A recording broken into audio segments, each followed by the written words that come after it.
Hello, friends, and welcome to Sleep Tight Stories.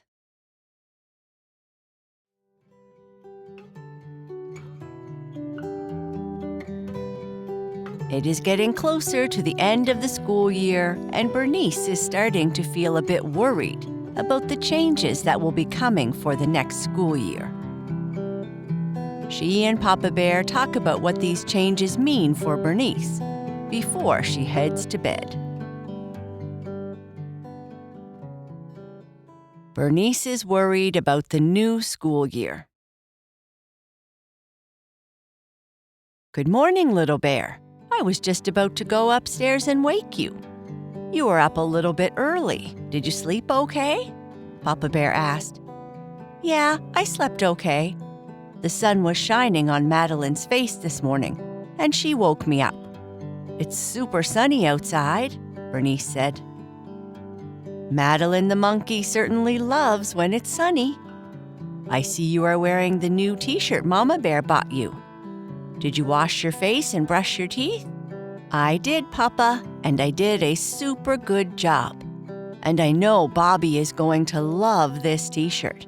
I bet he will ask his mama to buy one for him, too. Haha, I'm sure he will. He loves dinosaurs and running just like you do. So a t-shirt with a T-Rex wearing sneakers would be something he would want to wear, too. I'm about to finish making your honey cakes with extra honey on top. It smells super yummy, Papa, and I think I am super hungry this morning. Here is some milk for you, little bear. Mama Bear is out running and will likely take breakfast to work this morning. Breakfast is the most important meal of the day, Papa. How will her brain function without sufficient energy? Shouldn't she sit and eat with us? Bernice said with concern. You are right, little bear. We should ask her to slow down and stay and eat with us. It's fun when we all eat together. Yeah, but she has to keep running, Papa, or she will never be as fast as me. That's right. Well, we will support her no matter what, right? Papa Bear said, as he set a big plate of honey cakes on the table for Bernice. After taking 3 great big bites of her breakfast, Bernice said, These honey cakes are super yummy, Papa, and my hot milk is super great too. I'm glad you like them, little bear. I put a dash of vanilla in your milk. After eating 3 more mouthfuls of food, Bernice asked, What do dreams mean, Papa? Why do you ask, little bear? Did you have strange dreams last night? No, not really strange, but I did have this really, really realistic one. I dreamt I was on the back of Kai, flying across some mountains. We were on a very important mission, delivering your cookies to a village in the valley. Boo Boo was there waiting for us, and there was a long lineup of kids who were waiting to eat your cookies, Papa. And Kai's stomach started to make really loud noises, and the kids got scared. But Boo Boo and I said it was okay, and they listened. That was quite a dream, little bear. Your grandmama used to tell me that dreams are like secret adventures that happen while we sleep, and that these adventures can reflect how we feel, and sometimes even the things we worry about. Well, I always feel like eating your cookies, Papa, and I would love it if I could fly on the back of a dragon. Flying on the back of a dragon certainly would be fun. When we sleep, our brains are still active, working behind the scenes to process information from the day and make sense of it all. Dreams are a product of this brain activity. So, maybe you had this dream simply because we had cookies yesterday, and I told you a story about Boo Boo and Kai. My science teacher said that our brains are like supercomputers, constantly taking in information and storing it in our memory banks. Ha ha ha, that's a good way to put it. When we dream, our brains sort through all kinds of information, making connections and creating stories. Scientists have been studying dreams for many years, but there is still much we don't fully understand about them. I'll figure it out, Papa, when I'm a scientist. I'm going to learn everything about everything. At least, right after I win the Olympics for running and become famous for my paintings. Smiling, Papa Bear said, "I have no doubt you will. But first, we have to get you to school this morning. Mama Bear sent me a message saying she would drive you to school today. Isn't that fun?" "Yeah, now I get a chance to hear how her run went this morning." "Let's make sure you are ready. She will be home any second." "Okay, Papa. Thank you for the delicious honey cakes."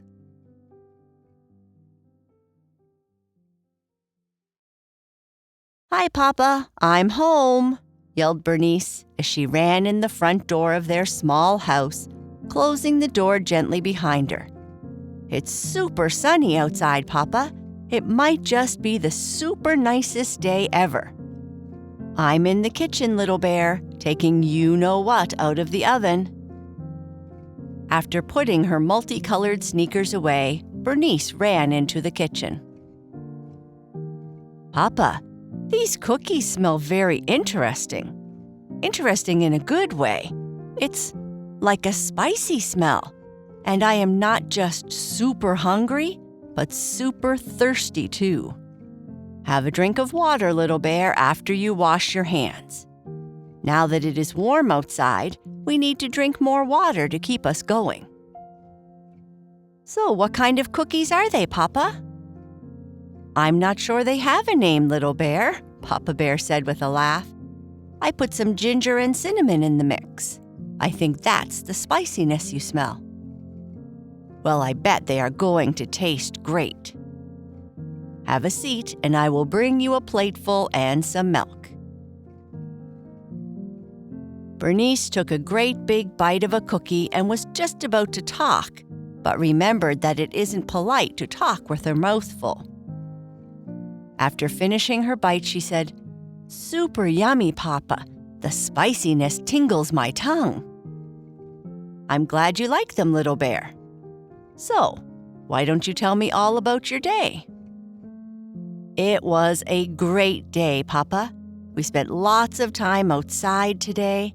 In science class, we went out and looked at our garden and recorded the progress of the plants we are growing.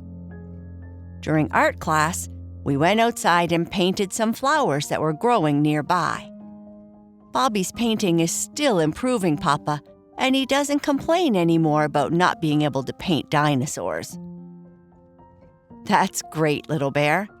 But, Papa, he did paint something funny, and the teacher didn't get upset or anything."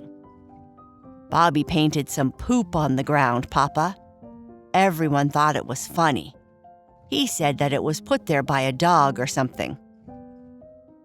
"That Bobby," Papa Bear said, smiling. "So it sounds like you had a great day." "It was, except I'm a little bit worried about next year."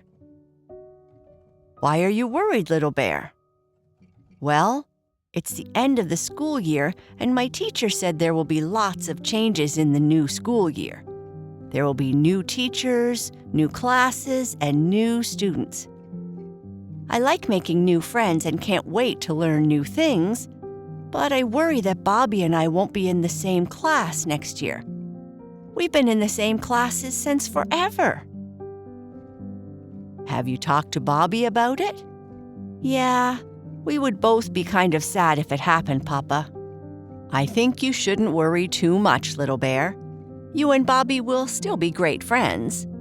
Just think of all the new learning opportunities you will have next year, and you will have a chance to make new friends, too. Think about all the different experiences you will both have to share with each other. And I am sure you will still see each other at lunch and some other classes. I guess so, Papa. Sometimes change can be a challenge. It certainly can, but it's often worth it, I think. Change can also help us grow and learn. Imagine if you always stayed in the same grade and never moved up to a new class. You wouldn't meet new friends or learn new things from different teachers. Change helps us discover new ideas, skills, and experiences that make us smarter and more interesting. And I get to share your cookies with different kids, right? Ha ha ha, that's right, little bear. Why don't you finish your cookies while I start dinner? Mama Bear said she was hungry from all her running today. Yeah, I'm super starving too, Papa. It's that time, Papa, said Bernice. And what time is that, little bear? Replied her papa. The time you read me a story. Are you sure you can stay awake? You did a lot of activities outside in the sun today, her papa asked. I think so, Papa. Maybe a short story about Boo Boo flying with Kai Kai. Maybe I can have another dream like last night. I would love to fly above the mountains again, Bernice said with a great big yawn. Did you do all the things you need to do before bed? I think so. I had a soapy bath, put on my new summer pajamas, brushed my teeth, did some stretches, and gave Mama a great big hug. Hugs are an important part of the day. Are you comfy? Yes, Papa. How about Twigga, Wolfie, and Madeline? Are they ready for a story too? They said they are ready, though I think they are a bit tired too. Okay, give me a hug and a kiss, and I'll tell you a short story. Thank you, Papa. Once upon a time, in a world full of magic and fun, there lived a brave little bear named Boo Boo. She lived in a large castle at the edge of a mystical forest. In this forest were unicorns, fairies, pixies, gnomes, and all manner of insects, birds, and animals. It was a wonderful place. Her best friend was a young dragon called Kai Kai, and they liked to play as much as they could. The kingdom they lived in was full of people who lived in the meadows, those who lived in the hills, and those who lived in the forest. And they all lived in harmony. On this day, Boo Boo and Kai Kai are getting ready to go somewhere new for an afternoon treat. I know we said that we would sit in my garden this afternoon, drinking tea and sharing all that we will want to do over the school break, but I heard a visitor to the castle this morning talk about a new treat shop called Honeydew in the town of Sugarwood, just over the mountains to the east. Apparently, they make fresh cookies with ice cream in the middle. Do you think going there instead might be a good idea? Boo Boo said with a smile. Kai Kai started to drool. Well, Boo Boo, as much as I like hanging out in your garden while avoiding the gardener, a short flight to a new treat shop might be the best idea I have heard all week. Why don't you hop on? With Boo Boo perched safely on Kai Kai's back, Kai Kai spread his wings and took to the air.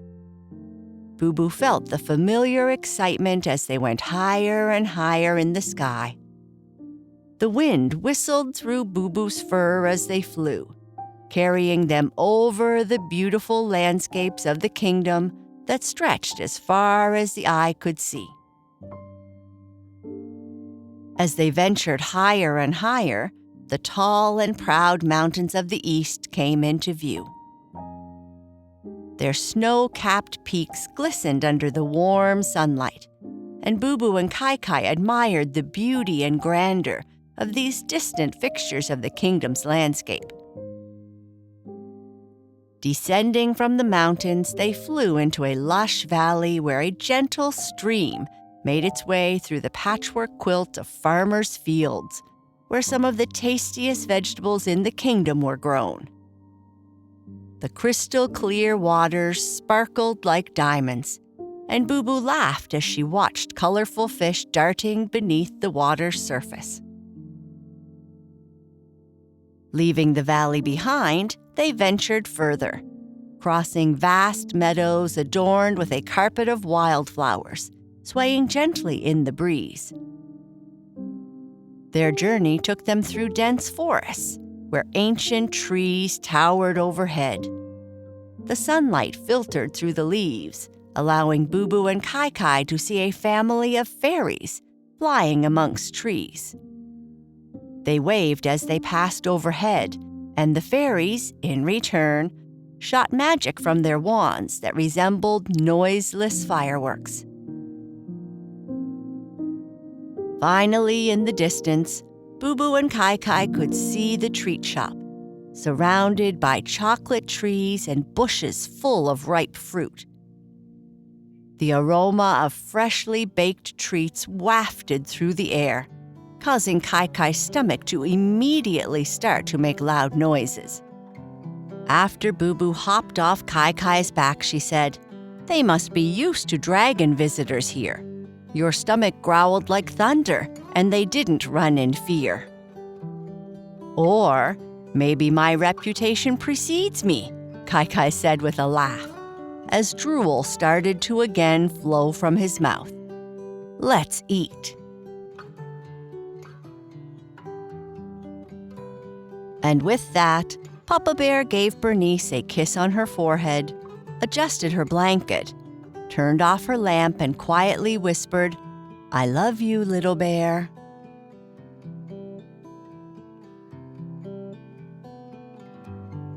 And that's the end of this story. Good night. Sleep tight.